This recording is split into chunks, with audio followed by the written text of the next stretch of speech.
Assalamualaikum warahmatullahi wabarakatuh. Apa kabar teman-temanku sekalian dimanapun teman-teman berada?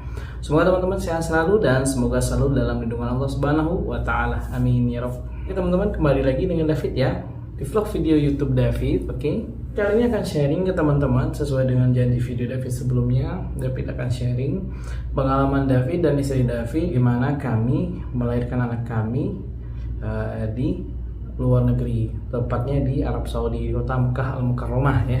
Oke, aku akan cerita nanti pengalamanku dan istri bagaimana kami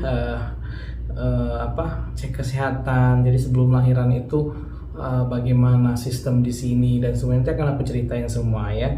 Jadi teman-teman, sebelum David cerita pengalaman David dan istri melahirkan anak kami di kota Mekah di Arab Saudi, David akan kasih tahu dulu ke teman-teman ya yang perlu dipersiapkan. Jadi teman-teman harus tahu dulu, ini buat bapak-bapak yang kerja di Arab Saudi ya, sebagai apapun yang kalian itu ada istrinya di sini juga, atau yang istrinya tadi sama suami tadi kerja bareng di sini ya. Jadi perlu teman-teman ketahui persiapannya apa aja. Oke, David akan kasih tahu dulu apa yang perlu teman-teman siapkan di sini ya. Nah, sebelum David kasih tahu apa aja yang harus disiapin ya, ini sharing pengalaman ini untuk teman-teman PMI ya yang ada di Arab Saudi, itu yang legal ya, yang resmi. Saya nggak cerita untuk yang ilegal, karena apa? Nanti saya akan cerita sedikit untuk di akhir video. Karena ini memang persyaratan ini ditujukan untuk yang mereka yang resmi di sini, yang legal di sini ya.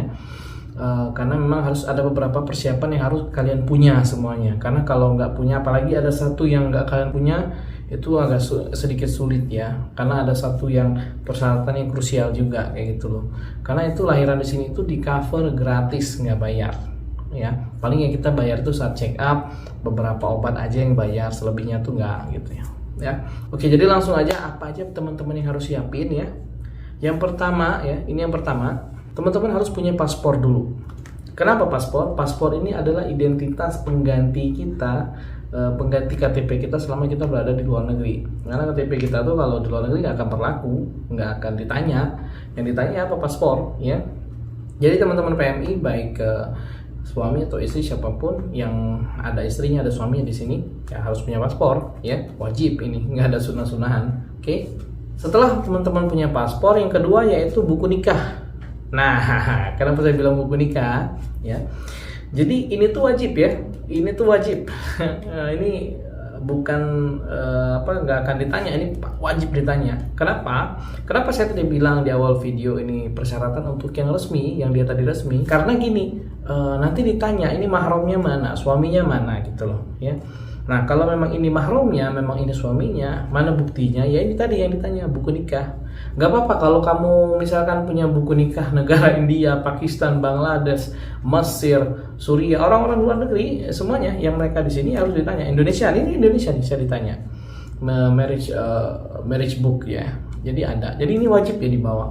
Makanya saya bilang kalau misalkan ini ini salah satu persyaratan yang sangat krusial nih. Kalau kalian nggak ada ini, itu nggak akan di-accept sama rumah sakitnya. Justru malah kalian dianggap melahirkan anak di luar nikah ya. Nah, saya nggak tahu ditolak apa enggak, tapi yang saya pahami dari si resepsionisnya bilang kalau ini nggak ada, itu nggak bisa di-accept katanya. Jadi nggak di-accept sama rumah sakitnya kayak gitu loh. Jadi nggak bisa, karena ini salah satu persyaratan wajib agar juga kartu kesehatan istri saya itu di-approve ya. Ini juga persyaratan salah satunya. Oke. Nah, jadi ini tuh wajib buku nikah. Jadi buat teman-teman juga mungkin yang nikah di sini ya, entah suaminya orang luar atau orang Indonesia, wajib kalian daftarkan diri kalian itu ke kantor KJRI. Kalau misalkan kalian dekat sama yang di Jeddah, daftarkan diri kalian di sana. Atau yang di Riyadh, daftarkan yang di KBRI Riyadh ya. Itu wajib karena biar ada buku nikah, ini wajib banget. Ya. Jadi kalau kalian sudah nikah itu daftarkanlah. Nanti ada akte nikahnya juga, ada buku nikahnya. Jadi ya resmi, benar-benar resmi kayak gitu loh. Oke, jadi harus wajib ini. Nah, yang ketiga, kalian harus ada yang namanya iqomah. Bentar aku tutup dulu ya, karena ini ada nomor-nomor yang nggak boleh dibaca. Nih, jadi ini adalah iqomah. Iqomah ini adalah kartu penduduk legalisasi kita. Ini sama kayak KTP sebenarnya. Iqomah ini bahasanya iqomah sama kayak KTP kalau di Indonesia. Jadi identitas kita di sini. Jadi kita punya dua identitas ya. Nah, untuk iqamah kita juga jenisnya berbeda. Kalau orang luar atau ajnabi itu bentuknya berbeda dengan orang asli Saudi ya. Jadi wajib itu kita punya iqamah itu wajib. Kenapa? Karena itu identitas kita juga. Jadi itu ada nomornya juga. Itu iqamah itu dia nanti nge-link ke aplikasi Abshir ya. Semuanya itu nge-link datanya itu. Nah, kalau untuk aplikasi Abshir itu sama kayak data elektronik kita di sini ya, sebagai non Saudi yang tinggal di Arab Saudi. Saudi juga pakai, ada juga mereka wajib ya. Jadi iqamah kita juga itu data kita di sini, identitas kita di Arab Saudi itu wajib punya. Nah, yang keempat itu teman-teman harus punya kartu kesehatan. Jadi di sini tuh kartu kesehatannya itu ya teman-teman itu bukan berupa kartu. Jadi semuanya itu elektrik. Jadi lewat aplikasi semua. Nah, perlu teman-teman ketahui kartu kesehatan ini ya, kartu kesehatan ini juga ngelink dengan iqamah. Jadi iqamah tuh nggak akan keluar kalau bos kalian atau kafil kalian itu nggak bayar buat kartu kesehatan kalian dulu kayak gitu ya. Jadi buat teman-teman di sini harus wajib tahu. Jadi kalau kartu kesehatan sudah dibayar, sudah keluar, baru bisa nanti iqamahnya keluar. Kayak gitu. Jadi mereka ini sudah bergandeng sekarang di aturan Saudi di tahun 2023 ini ya. Jadi kartu kesehatan itu baru bisa jadi iqamah itu baru bisa keluar setelah kartu kesehatan kita ada kayak gitu ya. Nah, kartu kesehatan ini buat para pasutri yang ada di Arab Saudi ya, perlu kalian ketahui juga itu baik itu ta'auniyah atau buba atau apapun kartu kesehatan kalian itu harus login di aplikasi nantinya, dan aplikasi itu pasti ada di Android ya.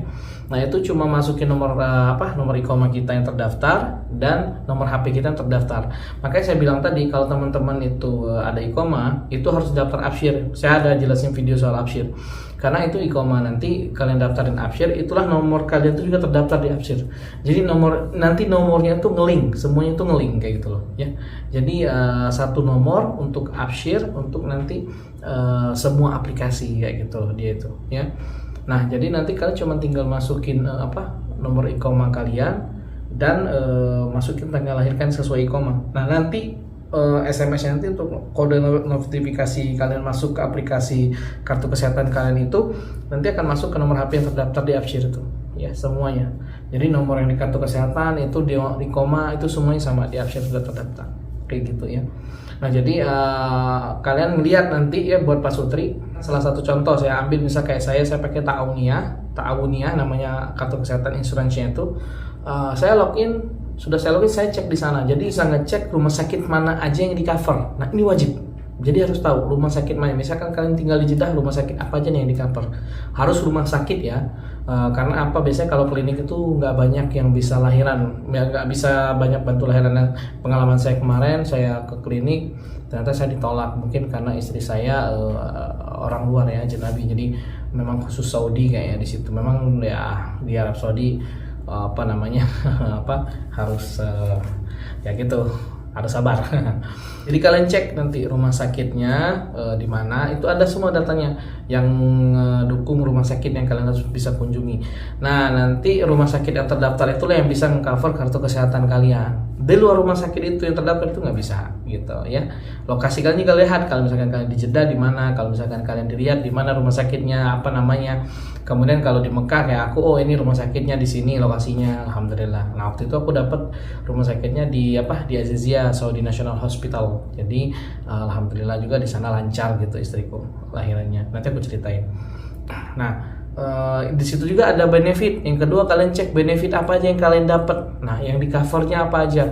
Nah, ini buat Pak Sun nih, wajib nih ya cek di kartu kesehatan istrinya lewat aplikasi tadi ya, buat ibu-ibu juga yang tinggal di sini. Dicek aplikasinya, lihat di situ ada nggak bagian maternity. Kalau ada bagian maternity berarti kelahirannya insya Allah itu bakal di cover sampai 10.000 ke atas, 10.000 ke atas. Nah, kalau nggak ada, itu yang bahaya. Harus kalian bilang ke bos atau kafil kalian untuk naikkan tingkatan kartu kesehatannya agar bisa di cover limit untuk lahiran kayak gitu ya. Karena kalau nggak di cover ya kalian harus bayar sendiri cash, lumayan. Kalau istri kalian lahirnya normal itu ya 2.000 sampai 3.000 ya. Tapi ada biaya-biaya lainnya juga ternyata, kayak nanti anak tuh harus di ruang NICU, nanti aku jelasin ya. Nah, itu ada biayanya lagi. Kemudian Kayak kalau misalkan kamu sesar, istrinya, ibu-ibunya sesar, lahirannya itu di 8.000 bisa sampai 10.000 ke atas. Bahkan saya pernah waktu itu pas mau pulang sama istri saya ngambil anak saya, itu ada yang dia habis hampir 25.000. Bayangin, istrinya sesar lahirin anaknya. Dan dia nggak pakai kartu kesehatan, itu gede banget biayanya ya. Nah, jadi itu tadi persyaratan yang harus kalian siapin ya. Paspor, ke buku nikah, iqomah, dan kartu kesehatan. Nah, untuk paspornya juga itu suami istri, kemudian buku nikahnya juga suami istri. Satu juga sih nggak apa-apa, yang penting dilihatin aja nanti satu kok, karena 2 buku nikah itu kan sama aja isinya kayak gitu. Nanti liatin aja, nanti diambilnya satu buat ngisi data, buat di print ya. Kemudian yang iqomah juga suami istri ya. Kemudian kalian nggak perlu ngasih link kartu kesehatan karena udah ada datanya di iqomah kalian. Itulah hebatnya di sini ya. Jadi sistemnya nge-link ya. Sebelum kalian harus lahiran di sini, itu yang wajib kalian punya. Kenapa? Ini terkhusus untuk yang legal ya, yang resmi di sini. Karena kalau dia yang nggak resmi di sini, kemungkinannya itu bakal ditolak sama rumah sakitnya. Dan juga banyak sih kejadian PMI kita yang memang dia nggak resmi, punya anak di sini, nikahnya pun juga nggak resmi. Banyak ya, maaf, mereka melahirkan anak di sini pakai dukun beranak. Aku nggak tahu sih gimana, tapi aku pernah dengar dan melihat sendiri ya, PMI yang ilegal kalau bahasa sini kaburan atau yang nggak resmi, mereka bawa anak gitu kan ke acara, ada anak. Pas ditanya dia nggak resmi, ilegal, gimana lahiran anaknya di sini? Oh ya, pakai dukun beranak. Saya nggak tahu gimana dukun beranak di sini, nggak ngerti saya. Yang penting itu not safe ya, walaupun memang ya nggak apa-apa, baik-baik aja, tapi bagi saya itu not safe gitu ya. Makanya tadi yang saya bilang di awal video ya, kalaupun kalian nikah di sini, mau sama orang luar atau sama orang Indonesia, daftarkanlah diri kalian ke KJRI ya, jadi biar didata gitu dan nanti keluar suratnya ya. Nah, itu tadi ya persyaratan yang harus teman-teman punya. Nah, bagaimana ceritanya pengalaman saya dan istri lahirin anak di Kota Mekah? Itu masya Allah, sebelum waktu saya datang pertama kali, saya ceritakan saya datang ke sini itu di bulan Februari, di Januari akhir ya, Februari itu baru keluar iqomah akhir. Nah, akhirnya saya cek kesehatan karena itu 3 bulan ya, Februari, Maret, April, Mei. Anak saya lahir bulan Mei, jadi sekitar 3 bulan sebelum lahiran itu masya Allah kita sebulan sekali USG ya. 2 bulan sebelum lahiran juga kita USG-nya keren banget kalau saya bilang ya, karena waktu saya di Indonesia tidak sedetail itu, hanya dicek saja udah. Tapi ini masya Allah waktu istri saya USG itu semuanya dicek benar-benar detail. Saya nggak tahu ya, kalau saya salah koreksi, tapi waktu selama saya USG di tempat saya di Palembang itu nggak sedetail itu gitu loh. Nggak, maksudnya perinannya pun juga foto-fotonya nggak sedetail itu. Ini bisa teman-teman lihat ya. Jadi setiap baik tengkorak kepalanya, baik tengkorak kepalanya, kemudian air ketubannya, semuanya ukuran tuh diukur banget semua masya Allah. Jadi di foto satu-satu nanti dilihat sama kitanya gitu loh. Nah, itu 2 bulan sebelum, bahkan ada waktu itu kita pakai 3 dimensi juga. Lucu banget, ada waktu itu masih dalam kandungan ya, masya Allah sehat banget, pergerakannya pun aktif banget ya. Nah, itu kita normal sebulan sekali. Nah, waktu 1 bulan sebelum lahiran itu yang agak sedikit intens dicek. Jadi istri waktu itu masya Allah dicek air kencingnya, kemudian darahnya, dilihat hemoglobinnya, kemudian kemudian dicek juga USG, nah kemudian dicek CTG, semuanya itu dicek. Jadi dilihat nanti dari darah itu apa yang kurang. Ternyata istriku kemarin hemoglobinnya yang kurang. Nah, dari darah ketahuan. Alhamdulillah sih kemarin nggak ada masalah. Anak pun juga kepalanya udah dibawa waktu itu kan, masya Allah, alhamdulillah sudah dibawa kepala anakku. Karena aku dari kandungan istri 4 bulan itu suka ngajak dia jalan keluar ya, jalan-jalan. Bahkan waktu saat di Saudi pun saya ngajak dia naik seperti kayak jalan bukit, ngajak dia tapi capek, tapi masya Allah tetap kuat. Saya bilang kuat, nanti ini buat demi kebaikan kamu lahiran nanti gitu loh. Dan ternyata benar, alhamdulillah. Nanti aku ceritain di akhir video gimana kisah lahirannya.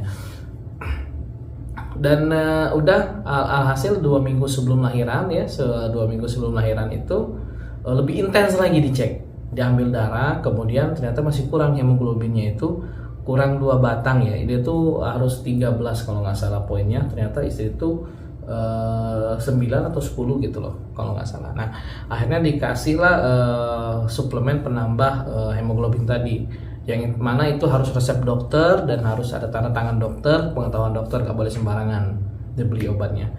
Nah jadi kita waktu itu seminggu bisa 3-4 kali ke rumah sakit seminggu pertama, jadi disuntik itu hemoglobinnya, kemudian semuanya dicek Masya Allah. Nah 2 minggu sebelum lahiran dan 1 minggu sebelum lahiran juga dicek CTG. CTG itu kayak kita tuh ngecek detak jantungnya bayi, berapa detik, berapa ini gitu, BPM segala macam, aku kurang paham. Yang pasti itu detail banget diceknya, dicek semuanya, dilihat. Ya alhamdulillah semuanya baik-baik aja, kata dokternya normal, sehat, anak kami juga sehat, ya subhanallah. Dan itu semua teman-teman tahu nggak, semuanya obat dan itu semua di cover kartu kesehatan. Paling kita hanya bayar 10-15% dan nggak banyak. Bilnya tuh banyak banget. Kita check up sampai gratis dan segala macam. Semuanya ditanggung sama rumah sakit. Itu kalau semuanya kita bayar cash, itu subhanallah kalau misalkan bayar cash itu bisa 30.000 lebih ya.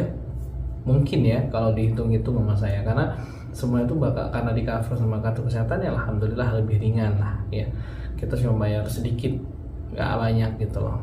Karena memang waktu itu agak sedikit besar, itu di ongkos sehari kita bolak-balik bisa 100 rial habis, karena dari rumahku ke Azizia itu agak sedikit jauh jaraknya ya.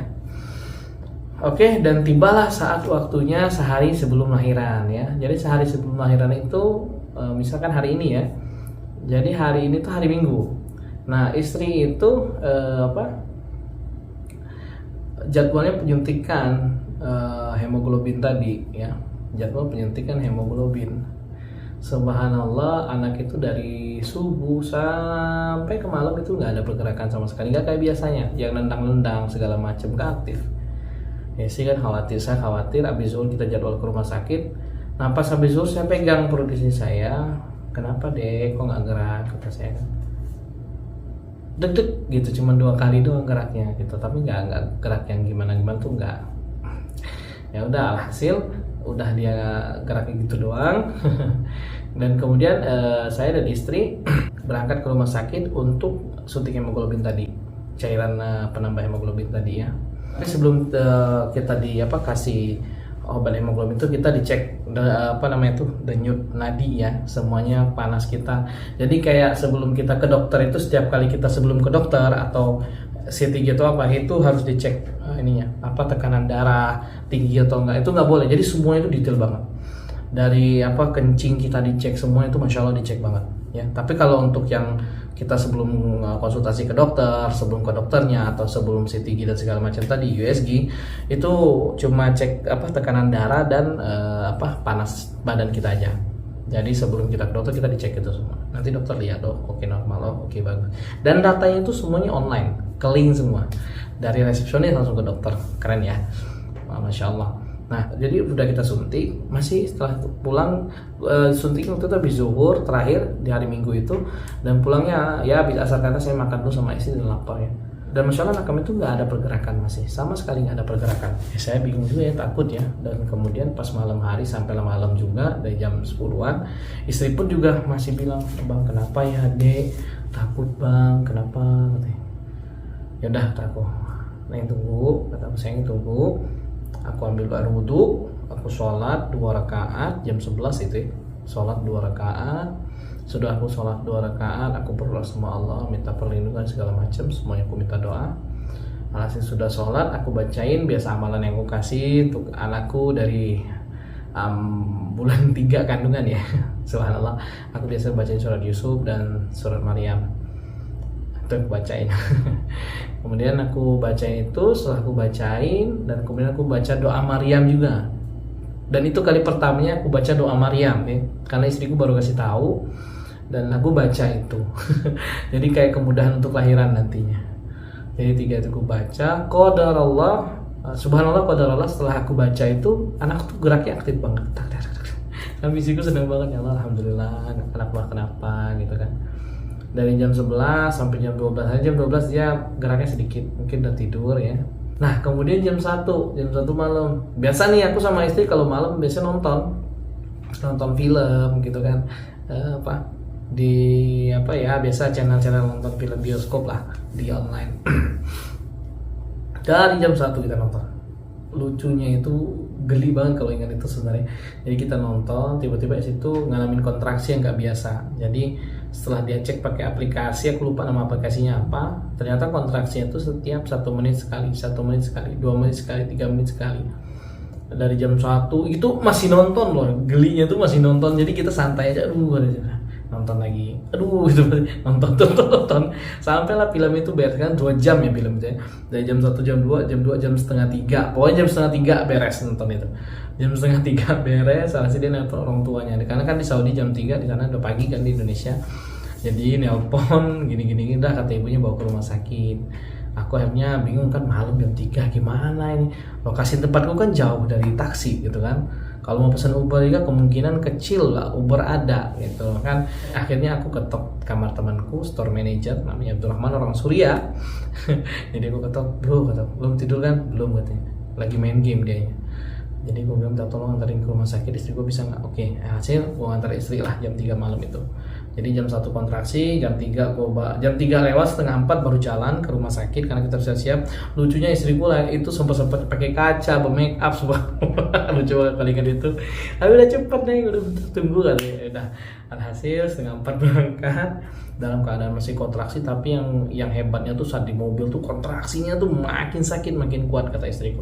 Dari setengah 4 sampai jam 4 itu akhirnya baru sampai rumah sakit, dan kita ngantri ya karena ada beberapa pasien juga, walaupun sepi memang saat itu karena memang sepi banget kalau pagi-pagi, tapi ada yang bagian emergensinya ada gitu di rumah sakit Saudi National Hospital itu, dia 24 jam buka. Alhasil dibawa direct emergency. Ada dokter juga di sana, ternyata dicek, ternyata waktu jam 4 lewat sampai setengah 5, ternyata kata dokter dicek itu sudah bukaan 5. Wow, udah bukaan 5. Oke, kata dokter itu harus tinggal di sini dan nggak boleh pulang, kita tunggu sampai dia lahiran. Alhasil istriku dibawa ke ruang persalinan lantai 2, si dokternya yang bawa. Si dokter yang bawa ke lantai 2, aku ngurus berkas-berkas tadi di resepsionis. Nah, persyaratan tadi yang aku sebutin tadi, yang dari awal video, itulah persyaratannya, wajib semuanya ya. Nggak ada sunnah, wajib semua harus punya ya. Kalau kalian nggak ada iqomah sama paspor, nggak ada iqomah mungkin masih bisa toleransi, tapi itu tadi kalian bakal bayar cash untuk biaya lahiran walaupun ada paspor ya. Karena semua itu keling semua ya. Jadi ini memang khusus informasi buat yang legal di sini. Kalaupun yang ilegal, kalian cuma punya hanya paspor, kalau nggak ada kartu nikah, buku nikah, impossible juga menurutku. Tapi kalau misalkan kalian yang ada paspor aja, tapi ada buku nikah juga mungkin ya, tapi kalian bakal bayar cash, dan itu gede banget ya. Bisa di 10.000 bahkan 20.000 ke atas. Oke. Lanjut ya, jadi istriku dibawa ke atas, aku ngurus berkas biar di approve sama kartu kesehatan untuk lahiran istriku. Dan alhamdulillah hanya dalam waktu 15 menit sampai 20 menit proses itu udah di approve, oke, aman. Dan alhamdulillah istriku lahirannya ditanggung sama rumah sakit ya, alhamdulillah. Maksudnya ditanggung sama kartu kesehatan.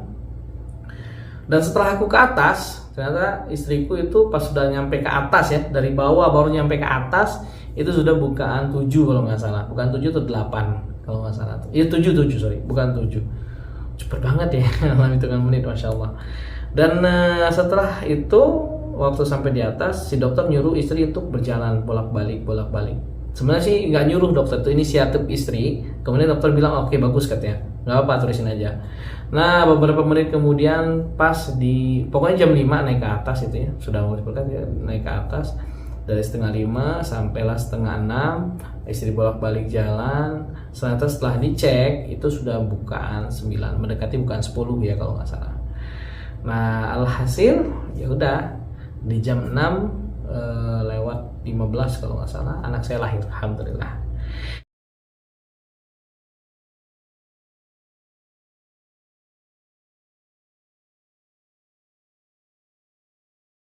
Jadi dalam keadaan normal, tanpa sesar, sehat walafiat.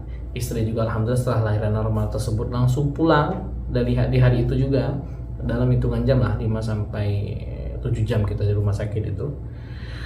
Jadi memang alhamdulillah dalam keadaan normal dan sehat. Cuma memang istri waktu itu 2 harian sakit, tapi hari ketiga alhamdulillah sudah sehat walafiat. Maksudnya nggak ada ngerasa sakit yang berat lagi kayak gitu loh. Cuma memang kita agak sedikit sedih waktu itu setelah istri ngelahirin anak, kita belum bisa bawa pulang karena waktu itu anak kami sedikit tertelan air ketuban ya. Jadi memang harus dibersihkan dulu. Jadi katanya mungkin 1-2 hari udah bisa dibawa pulang. Nah, cuma waktu itu anak kami 3 hari. Kenapa? Kata dokter, kami cepat sedih, bisa nggak kami bawa pulang? Jangan. Jadi kami dinasihatin sama dokternya, ini demi kebaikan anak kami kan waktu itu. Jadi anak kami itu nggak boleh disentuh, nggak boleh deket-deket, jadi ada jarak. Karena apa? Mereka mau mensterilisasikan si bayi tadi agar pertama tidak terkena penyakit kuning, tidak ada bakteri, kedua dari luar ya. Dari luar entah kita orang tua bawa bakteri itu bayinya, karena kan bayi itu sensitif. Dan yang ketiga membersihkan tadi bekas air ketuban yang tertelan tadi agar bersih kayak gitu. Jadi gitu. Jadi memang bahasa ini tuh simpelnya sterilisasi lah untuk bayi tadi. Alhamdulillah memang setelah memang setelah hari ketiga keluar, masya Allah ya anak kami sehat-sehat saja, alhamdulillah ya. Hingga saat ini di umurnya sudah masuk 4 bulan. Nah, setelah akhirnya kami bawa anak kami, cuma memang mungkin ada plus minusnya ya. Plusnya memang dia mementingkan kesehatan si bayi tadi agar tetap dijaga sterilisasi ya. Cuma minusnya karena harus menunggu tadi ya. Jadi istri itu menahan air susunya tadi, jadi akhirnya sakit dan ketahan. Dan memang ya qadarullah akhirnya kita nggak bisa. Istri saya itu berusaha dalam 1 minggu untuk nyusuin anak saya dengan ASI. Ya anak saya menolak karena mungkin sudah karena dengan sufor ya. Dengan sufor tadi jadi ya mau tidak mau alhasil ya, istri saya menggunakan susu sufor. Nanti untuk susu sufor nanti saya sharing lah. Ada pengalaman yang unik juga soal susu sufor ini ya.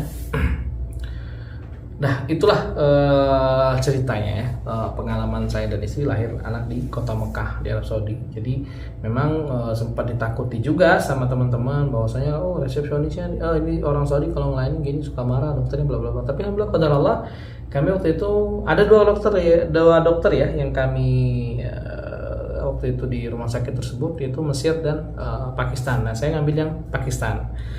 Jadi namanya itu Dokter Syafi ya. Kenapa anak saya dinamakan Syafi aja? Karena dokternya sudah berhasil membantu istri saya waktu itu ya. Dan nama sudah membantu istri saya untuk lahiran dengan normal dan sehat. Dan nama itu juga bagus, artinya unik. Dan saya dan istri juga oke pakai nama itu. Nah, gitu. Alhamdulillah ya, luar biasa.